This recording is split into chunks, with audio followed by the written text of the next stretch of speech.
Fala, gente boa, tudo bem? Eu sou Rafael Bittencourt, muito obrigado por você estar comigo agora, obrigado por clicar nesse vídeo. Eu tenho certeza que o conteúdo desse vídeo vai fazer você crescer em entendimento, vai fortalecer a sua fé. Aperta o cinto, suba ao nível da sua fé, que esse vídeo é tremendo. Vamos lá, 5 fatores, 5 sinais proféticos que mostram quanto Jesus está próximo. Vamos lá, vamos embora. Ó, o seguinte, com esse vídeo eu não estou dizendo para você que eu deixei de ser pós-tribulacionista. Eu estou dizendo, ou seja, eu não estou dizendo para você que eu acredito que Jesus vai voltar antes da tribulação. Não, eu continuo acreditando, por orientação bíblica, que Jesus volta no final dos 7 anos da tribulação, ok? Mas eu respeito e amo todo mundo que pensa diferente de mim. Tem gente que acredita que Jesus volta antes da tribulação. Tem outros de linha de interpretação da escatologia de que Jesus volta no meio, ao fim de 3 anos e meio, que é a metade de 7 anos da tribulação. 3 anos e meio, Jesus volta ali. Tem o meu respeito. E esse vídeo, ele fortalece a fé e o entendimento de todos os grupos aqui de interpretação escatológica. Ou seja, vou mostrar para você sinais poderosos, fortíssimos, que aconteceram, estão acontecendo, de que nós estamos muito próximos da volta de Jesus. Eu sei quando Jesus volta. Calma, isso não é heresia da minha parte, não me julgue antes de ouvir a minha explicação. Muitas pessoas na internet acabam cometendo o agafe, porque é tentador. A pessoa que faz o vídeo na internet, aqui para o YouTube, eu tenho a sua plataforma, ou nas outras redes sociais, fala assim, Jesus vai voltar tal dia. Chove de comentários, chove de views, chove de informações ali, porque é muito tentador isso, mas biblicamente é inconsistente, é incoerente. Qualquer pessoa que fala, eu sei o ano, exato, o dia que Jesus volta, essa pessoa está mentindo, ou essa pessoa está faltando ainda profundidade bíblica. Quando eu, Rafael, falo, eu sei quando Jesus volta, eu estou dizendo, eu sei a época, eu sei o tempo, eu sei o momento que Jesus volta. E qual é?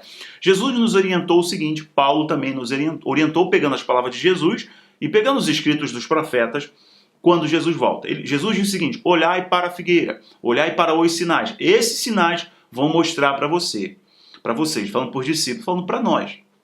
E Paulo fala numa ordem cronológica, em 2 Tessalonicenses 2, apostasia, iniquidade e depois a volta de Jesus. Então eu sei, de acordo com a própria unção da tribo de Issacar, que era uma tribo pequena, sem muito respeito, sem muito know-how, menor proporção da divisão do território, né? Entre a menor porção. A tribo de Issacar, ela conhecia as épocas e as estações. Israel não se movia sem antes consultar a tribo de Issacar, porque eles conheciam os tempos e as épocas. Nós conhecemos o tempo que Jesus volta. Pelo que, Rafael? Pelos sinais. Vou mostrar para você 5 sinais. Eu vou te dar novidades aqui nesse vídeo. Primeiro sinal profético. Ó, antes disso, interaja comigo agora. Escreva, toca o sininho para todas as notificações, deixe um comentário, interaja agora comigo, é muito importante para a gente ranquear esse vídeo. Eu te dou 2 segundos antes da gente prosseguir. Vai lá, se inscreva aí, deixa seu like, toca o sininho, vai lá. Meu muito obrigado, eu te agradeço, vamos seguir. Ó pessoal, é o seguinte, 5 sinais proféticos então de o quanto Jesus está próximo, Jesus está perto. Primeiro, a política mundial. A cabala mundial está preparando o mundo, organizando o mundo para a grande reinicialização. Está criando um terreno fundamental para o homem da iniquidade, ou o rei do norte, rei altivo, o homem do pecado, ou seja, para o anticristo. Eu tenho provado todos os dias para vocês, e para ser didático, às vezes a gente repete essa informação de que esse mundo está sendo preparado para o homem da iniquidade. Ponto final. Iniquidade o que é? É um homem sem lei. Portanto, é uma nova lei que norteia a sociedade, que norteia a humanidade sem Deus. Essa é a visão. Tá? Então, assim, o mundo se prepara para o The Great Reset. Já começou o Fórum Globalista lá de Davos. Então, eles estão preparando o sistema financeiro com o NGFS, que é tornar o sistema financeiro mais verde. Se os países não se adequarem, não recebem financiamento. A população mundial está revoltada, então a população mundial está dividida, a população mundial está em crise, os reinos estão divididos, a liderança mundial está clamando por um norteador, por um líder. Então, assim, o G7, o G20, ou seja, as grandes potências, estão clamando por uma voz, um cabeça, alguém que senta na cabeceira e dá diretriz para o mundo. O Papa pediu isso, uma liderança para o mundo. A ONU pede uma liderança para o mundo. Né? O G7 clama uma liderança para o mundo. E o mundo está saindo da ordem que foi estabelecida no pós-guerra e agora está criando terreno para uma nova ordem. Eu vou só explicar a você algo fundamental e agora vem uma notícia. Se prepara que essa notícia é importante. A revista Time divulgou que a Cabala, lembra do que eu falo da Cabala, no movimento cabalista, dos sionistas cabalistas? A revista Time divulgou, eu vou colocar para você o link aqui embaixo, vai lá, eu geralmente não coloco o link para não ter problema, mas eu vou correr o risco, vou colocar o link aqui. A revista Time, ela, num artigo, ela soltou que a Cabala, e ela deu os nomes ainda, hein? A autora desse artigo deu os nomes falando que na junta comercial, no Fórum Comercial dos Estados Unidos, os tecnocratas e os globalistas, a cabala ocultista se reuniu, apertaram as mãos para poder resguardar o processo eleitoral dos Estados Unidos para remover o pato, remover o D. Olha só as coisas que eu falava para vocês. Olha as coisas que eu falo para vocês. Então o link está aqui, confira essa matéria que prova que a cabala, que eu falo para vocês, cuidado com a cabala. Por quê? A cabala está envolvida os tecnocratas, os globalistas, esse movimento sionista. Quem faz parte da cabala, Rafael? Bom, os grandes artistas da indústria de Hollywood são satanistas, bebem sangue de bode, fazem parte da cabala. São exemplo Madonna, Paris Hilton, a sensualização, a pornografia, a futilidade.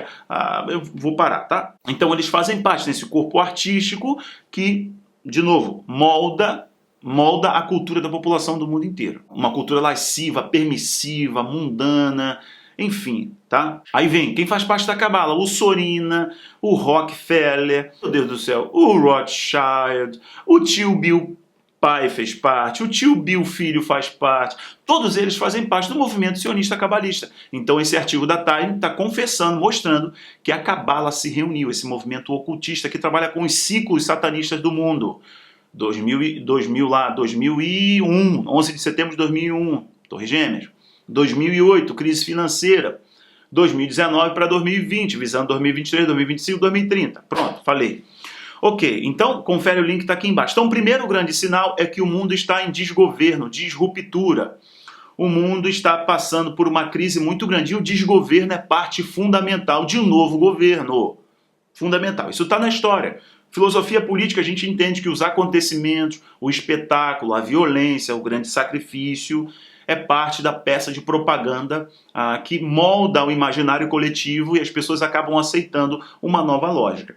Segundo ponto fundamental, que inclusive respalda esse aí do mundo em desgoverno, o mundo em fragilidade e dependendo de um líder, o mundo precisando de um reset. O segundo é fragilidade econômica, crise de alimentos, fome, então uma grande escassez de alimento, que o mundo foi preparado para toda a produção de alimentos estar na mão de duas empresas. Enquanto muitas pessoas se distraem com o teatro, eles, obviamente, concentraram a produção de alimentos em duas empresas no mundo inteiro. Então, o mundo está numa crise financeira. A ONU, o David Beasley, que é o chefe de programa de alimentação da ONU, falou de uma fome apocalíptica, uma fome de proporções bíblicas. Então, de novo, tem uma fome de proporções bíblicas, tem uma crise econômica mundial por causa dos bloqueios, entende?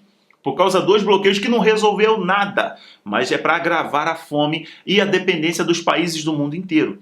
O único país que cresceu foi o próprio Dragão, que criou a crise. Ele cresceu 2% e está previsto para crescer de 5% a 8% em 2021 para 2022. Olha que coisa interessante. Então, uma grande crise econômica, problemas sérios aí em blocos econômicos, o Brexit, a crise na União Europeia, crise no mundo asiático, crise no Mercosul. Então esse ponto 1, desgoverno, preparação para um novo governo, o pessoal da NON, o The Great Reset, a cabala conspirando e criando os ciclos de mudança na política mundial, é o primeiro ponto. O segundo, a fragilidade econômica, então as pessoas estão fragilizadas, as economias estão fragilizadas, como as coisas se conectam agora, o primeiro e o segundo? Porque a economia fragilizada depende do financiamento dos órgãos internacionais, o endividamento interno aumenta e o endividamento externo também, que tem que recorrer ao Banco Mundial, o FMI e por aí vai. E quem são os grandes controladores do Banco Mundial e do FMI? O pessoal da cabala. Pronto, então ponto 2, você entendeu que as disrupturas e as fragilizações da própria sociedade, das economias, é para tornar o mundo mais dependente. 3, o fim da liberdade. Por exemplo, o Dragão se tornou o país onde as pessoas as pessoas se têm menos liberdade. Mais de 60% dos países do mundo que eram ditos democráticos, os cidadãos foram violentados no direito à democracia em nome da crise de saúde. Então essa fraudemia legitimou uma ação ditatoriana, draconiana. Então uma ditadura foi estabelecida no mundo inteiro, seja mais leve ou mais pesada, em nome da crise de saúde. Então esse é o terceiro ponto. O terceiro ponto é o fim da liberdade, que está ligado ao fim do dinheiro. Entendeu a crise econômica do ponto anterior? Então, para se resolver isso, a crise de saúde, para se resolver a crise financeira, o cidadão tem que ser mais controlado, a crise de saúde. Então tem um QR Code, então tem um dispositivo eletrônico, então tem um passaporte de imunização. Então você tem algo que está ligado à blockchain, que alimenta uma blockchain da ONU, da OMS, por aí vai. Câmeras de monitoramento no mundo inteiro, as pessoas ainda mais vigiadas e monitoradas. Entenda esse ponto que é fundamental, porque aí você vai entender a moeda única. A moeda única tirando do indivíduo a liberdade. Por exemplo, eu tenho aqui a nota de 20 pilas. O dinheiro é meu. Assim como a criptomoeda, o dinheiro vai ser seu. Porém, esse dinheiro está na minha mão. Estrategicamente, agora não está mais na mão do indivíduo, está na mão de um agente internacional, que são dois. Dois que regulam a transição, o fluxo de dinheiro no mundo inteiro. Quem são eles? São aqueles que estão viabilizando a tecnologia das moedas digitais dos bancos centrais. O real digital, esse real digital está sendo viabilizado em parceria com a Visa e com a Mastercard. Olha a estratégia, é tirar de você a autonomia e a liberdade de usar o seu dinheiro ou não, do jeito que você quiser, sem ser vigiado e controlado. Aí vem o Pix, aí vem o sistema de pagamento remoto, aí vem as criptomoedas dos bancos centrais. Lembra que o ciclo foi lá em 2001, 2008, com a crise financeira, e agora a crise de saúde implementando, que não precisa de nada físico. As pessoas não podem botar a mão no dinheiro, porque o dinheiro tem o bichinho do dragão, tem um demônio lá do dragão, que a pessoa pode se infectar. Então tem a criptomoeda, tem os pagamentos remotos e por aí vai. Então, olha, as coisas estão interligadas. O quarto ponto aqui, que é muito importante, que é a Terra Santa, que é Israel. Jesus disse, olhai para a figueira. O que a figueira nos sinaliza? Israel nos sinaliza que não é um evento só. Quando Jesus falou olhar para a figueira, não é só a criação do Estado de Israel, pessoal. Quando você vê qualquer rabino falando, qualquer ortodoxo, qualquer cabalista falando, eles falam que Israel estaria em evidência. Israel está encabeçando um acordo de gás e petróleo no Oriente Médio e com a Europa. Inclusive, a França e a Alemanha estão atrás de Israel. Não é só França e Alemanha. França, Alemanha, Egito, Jordânia, Estados Unidos, por causa das empresas Chevron e a outra empresa lá que se uniram, inclusive, para poder monopolizar o mercado de gás e petróleo no mundo inteiro. Então, Israel está no centro de um grande acordo comercial regional, que envolve, inclusive, a Europa. Tá? Israel está em posição política de destaque. Quando que na história recente, na história moderna, Israel esteve tão em destaque? Fala para mim. Não, você não vai ter. Não vai ter, não adianta, não tem.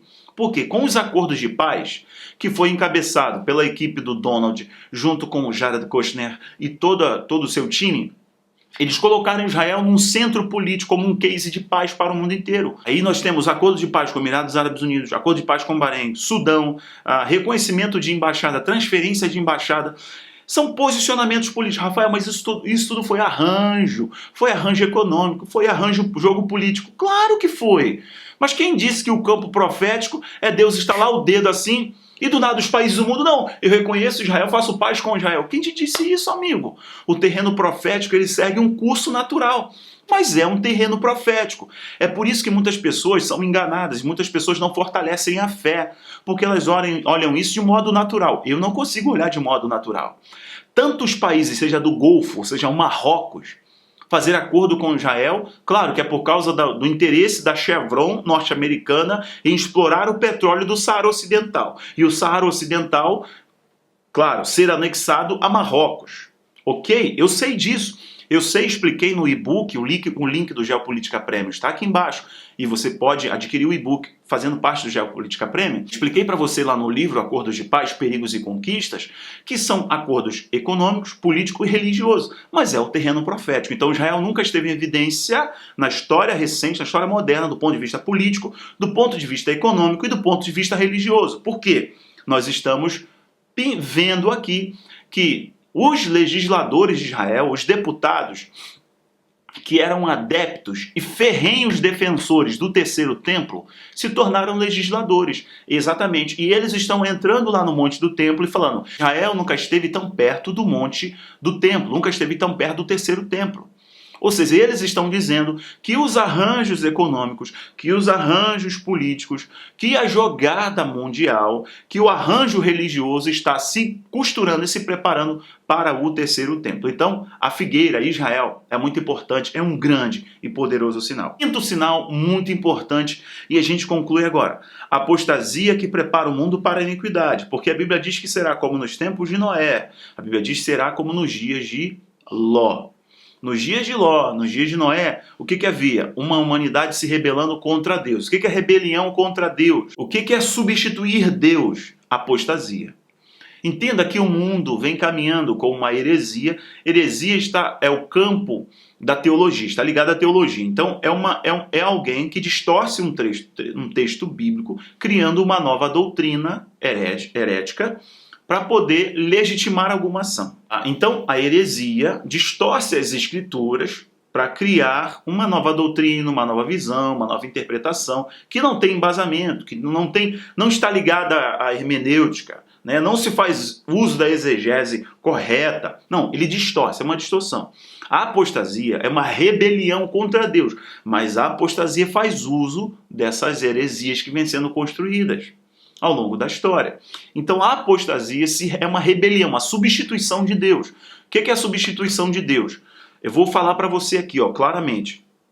O ser humano, ele está ficando no centro de uma nova religião mundial. Essa nova religião mundial é uma religião sem Deus. Por quê? A criogenia já torna o homem eterno. Congela hoje e ressuscita amanhã. A Microsoft tem um chatbot que pode trazer a pessoa à vida. Eu expliquei para vocês aqui. Falei da criogenia. O transhumanismo melhora o ser humano. Os cortes e as edições genéticas geram o novo hibridismo, como nos dias de Noé, né? As pessoas são híbridas. Por quê? O ser humano ele vive bem sem Deus. Então a nova religião nós temos que amar uns aos outros. Esse discurso da Bíblia, esse discurso do ódio é o que vai ser fundamentado agora. Então a humanidade vai se rebelar contra as escrituras, fazendo uso de heresias. Está aí o conselho do CNBB, está as falas do Papa Francisco, estão todas as heresias dos atualizadores da Bíblia, está aí o conselho da religião mundial, a religião única se fortalecendo, fazendo uso de heresias, de distorções das escrituras, se rebelando contra Deus, colocando algo no lugar de Deus, o que é o ser humano, um ser humano que vive eternamente, seja através da edição genética, seja através do aprimoramento de chips no cérebro, seja através da criogenia, o homem durando para sempre, o homem vencendo a morte, não é vencendo a morte crendo em Jesus, porque é todo aquele que crê em Jesus, ainda que esteja morto, viverá. Jesus está falando do perdão eterno, Jesus está falando de vida eterna. Então eles querem vida eterna, exatamente como os filmes mostram, como tudo que eu venho relatando para vocês aqui no decorrer do ano. Então, essa apostasia e rebelião contra Deus. E está ligado aqui ao que Paulo falou. Depois disso, vocês vão ver o iníquo surgindo. O que é o iníquo? É um homem sem lei. Que lei é essa? É lei de Deus.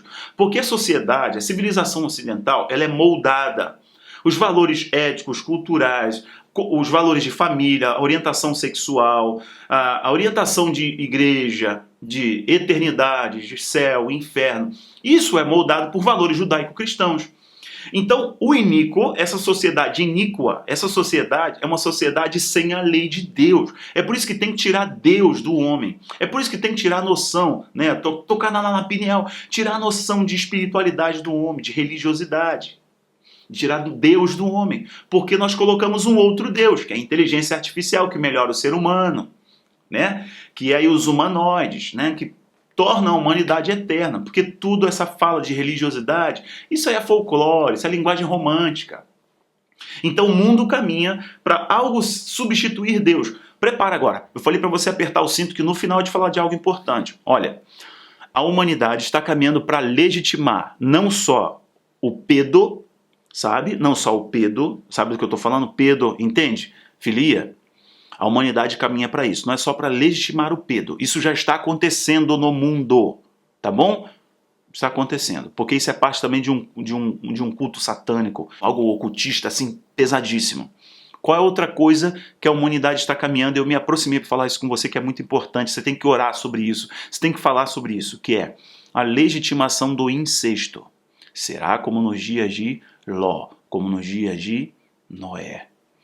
A humanidade caminha para legitimar o incesto. Tem reality show falando sobre isso. Bom, eu apresentei para você 5 pontos que tem a ver com toda essa ideologia LGBTQP, que tem a ver sobre essa legitimação do incesto, que tem a ver com se opor a Deus, com a fundamentação das heresias, com a teologia humanista, progressista, liberal, caída, essa teologia da prosperidade, que está ligada ao que eu vou te falar agora.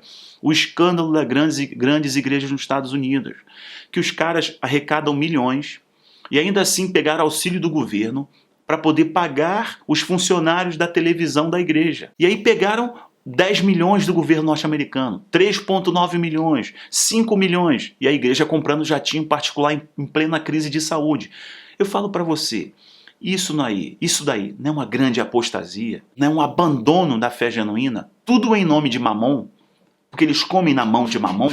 Eu estou rimando, mas é necessário. A igreja poderia fazer o uso, como a BBC denunciou, e eu quero fazer uma ressalva aqui que a BBC é da canhota, então sempre vai criticar conservadores e cristãos, mas essas igrejas que pegaram milhões do governo norte-americano para socorrer a empresa que trabalha para a igreja fazendo imagem de TV, o sinal de televisão, o programa de televisão, a igreja usou da lei para pegar esse recurso. Mas se a igreja não já tem isenção de impostos, a igreja tem caixa, é ético. Eu não estou falando que é legal. Eu não estou negando a legalidade, mas estou questionando a ética. É ético a igreja pegar dinheiro do governo, da política. Sendo que essa igreja, depois da denúncia, devolveu 3,9 milhões. A outra comprou um jardim particular. Eu sou do seguinte pensamento: por mim nunca vai vir um escândalo. Eu não quero estar envolvido no escândalo, porque Jesus disse, ai daquele por quem vier o escândalo.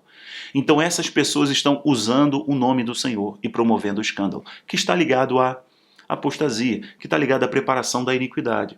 Então o Deus desse século é o próprio ser humano, é a corrupção, que é influenciada por quem? Pelo sedutor, pelo enganador, por Satanás, que quer que a humanidade rompa de Deus, separe de Deus totalmente. Eu sou Rafael Bittencourt, fiz esses 5 pontos e esse comentário final para fortalecer a sua fé e despertar você. Meu muito obrigado pela sua audiência. Clica nos links que estão aqui embaixo e me apoie nas outras comunidades. Tchau, tchau.